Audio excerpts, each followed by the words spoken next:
Kabilang sa mga nag-abang sa traslasyon ng itim na Nazareno ang aking partner na si Mark Salazar na kanina pang madaling araw nag-aabang doon. Kakausapin din po natin siya sa pamamagitan na po ng telepono. Mark, bakit may signal ka kung nasaan ka ngayon? Partner, kasi kanina pang nakadaan sa akin yung andas. Ako'y na-assign sa yung bridge sa may Binondo. At buong umaga tayo nagre-report sa News to Go, sa Balitang Halip, puro radio rin, parang sa lima. Dahil yung ruta talaga ay pinapatayan nila ng signal. Mabuti na lamang at nakadaan na sa akin yung andas kanina. Alam mo, Maki, itong Jones Bridge sa rutang dinaanan ng andas ay isa sa mga tinuturing na kritikal ng mga otoridad dahil sa Pasig River. At alam mo, yung barrier nitong Jones Bridge na ito ay hanggang baywang lang eh. Kaya talagang dito nakasentro yung pagbabantay ng mga speedboat at rubber boat ng Philippine Coast Guard, ng PSG, at saka ng Red Cross. At saka bago pa man dumating dito yung andas kanina, ay talagang paalala na ng paalala sa megaphone ang mga taga Coast Guard na huwag tatalong dahil maliban doon sa aksidenteng pwedeng mahulog sa ilog kasi, Maki, meron din kasing mga ilan na sinasadyang tumalon sa ilog. Hindi malinaw kung ito'y kasama ng kanilang debosyon o anuman, pero karamihan ng mga kabataan. Kaya itong buong bridge na ito, pinostehan tumaki ng napakaraming DPWH personnel. Itong para masiguro na walang lulunod o walang mahuhulog habang dumadaan ang andas. Alam mo, bubuti na lamang at wala pang 10 minuto dumaan sa bridge itong andas, napakabilis yung andar niya at nakahinga-hinga na maigi yung Coast Guard. Samantala, yung mga emergency stations ng MMDA at ng Red Cross sa baba ng tulay ay mabuti naman at wala masyadong mga narespondihan sila malalaking kaso ng injuries. Itong Red Cross merong 13 pero mga minor lamang, yung mga nahilo lamang na hindi kailangan dalhin sa ospital at binigyan lamang ng pagkain at tubig. At kalampas na rito, palibhasa ito maluwag-luwag pa, 4 lanes naman itong bridge na ito, nagkasikipan uli yung papasok na ng Binondo dahil alam mo naman, napakikipot ng mga kalsada doon, partner, sa Binondo.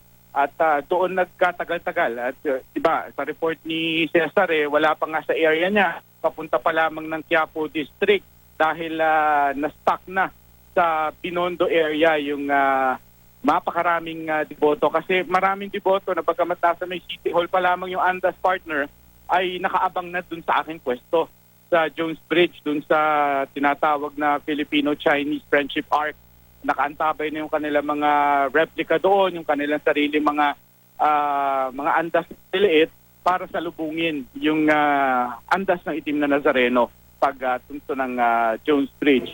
Nakaluwag-luwag lamang kami ay nung makalampas na ng bridge at awa ng Diyos, wala namang nahulog, wala namang kinailangang i-rescue yung ating mga divers, yung mga tauhan ng Coast Guard at ng PSG at nairaos ng maayos at least dun sa portion na yun, partner. Mark, gaano katagal bago nakalampas sa lugar mo? Dahil, di ba yan, kakanan na yan, Papalangka Street talagang mula sa maluwag, yung nakikita natin sa video ngayon, talagang magsisikip yan pagdating ng Palangka. So, how long did it take bago sila makalampas? Yung papasok na nila ng Binondo mismo, kasi di ba yung tumpok ng Jones Bridge, pagtawid mo doon, Binondo na, nandun na yung malaking arko, papasok ng Binondo, yun yung imbudo, papasikip yun na partner, kaya doon nagtagal. Kagaya ng sinabi, doon pa man din sa pwesto na yon ay napakarami ng deboto na kababayan nating nakantabay, nasasalubong sa andas. Kaya doon nagtagal ng husto. Ang maganda naman dyan, yung pagtawid mismo sa tulay na kinoconsider nilang critical dahil nga may tubig sa ilalim, yun yung mabilis na nangyari. Kaya nakahinga-hinga ng maigi Coast Guard na walang nahulog. Kasi alam mo, nalito pa nga yung Coast Guard dahil nag-aabot sa Manila, ay hindi pa nga nila alam kung iyan na ba kasi may andas. At ba, marami mga replica. And then, what appeared to be the main andas, hindi pa sila sigurado kung ito na ba? Kasi ang bilis Ang bilis ng andar Kasi in less than 10 minutes, Maki, nakatawid agad ng Jones Bridge eh. So, kami pa nagkumpirma, oo, yun na. Sabi, buti mabilis, walang nahulog.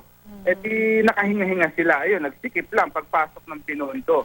At of course, yun yung biliko ka ng Dasmariñas, Plaza ng Santa Cruz, hanggang makarating doon sa sinasabi mong Palangka. And then after Palangka, yan na yung Quiapo District, yung papasok na Arlegui. Diyan naman inaasahan nilang mas tatagal pa ng husto dahil marami pang mga nakaabang din dyan at masisikip yung kalsada dyan na partner. Oo, tama, partner. Oh. Last na partner, to be exact lang, anong oras dumaan dyan? Or do you remember kung anong oras din nakalampas? Sa Jones Bridge, partner? Oo, sa Jones Bridge.